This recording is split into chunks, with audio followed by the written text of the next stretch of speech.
في الفيديو ده هتعرف الفرق ما بين كلمتين شبه بعض جدا في الكتابة ولكن مختلفين في المعنى مع الأمثلة والترجمة بتاعتهم. ويلا بينا نبدأ.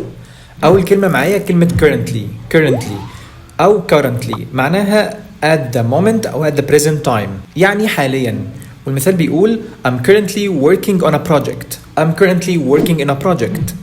I'm currently working on a project، يعني أنا أعمل حاليا على مشروع. The company is currently hiring new employees. The company is currently hiring new employees، يعني الشركة تعمل حاليا على توظيف موظفين جدد.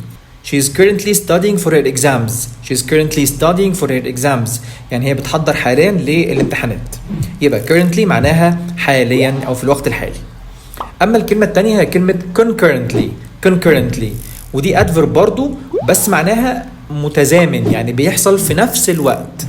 يعني التاني كان معناها حاليا، دي معناها بيحصل في نفس الوقت، معناها happening or done at the same time أو بتساوي كلمة simultaneously اللي خدناها قبل كده.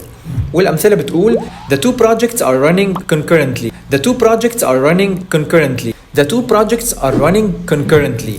The two projects are running concurrently، يعني المشروعين شغالين في نفس الوقت. The team worked on multiple tasks concurrently. The team worked on multiple tasks concurrently، يعني الفريق عمل أو اشتغل على مهام متعددة في نفس الوقت أو بالتزامن. The conference sessions will run concurrently. The conference sessions will run concurrently، يعني هتعقد جلسات المؤتمرات ديت في نفس الوقت أو بالتزامن. ونحط الكلمتين مع بعض في جملة واحدة ونقول The company is currently focusing on expanding its operations while concurrently developing new products.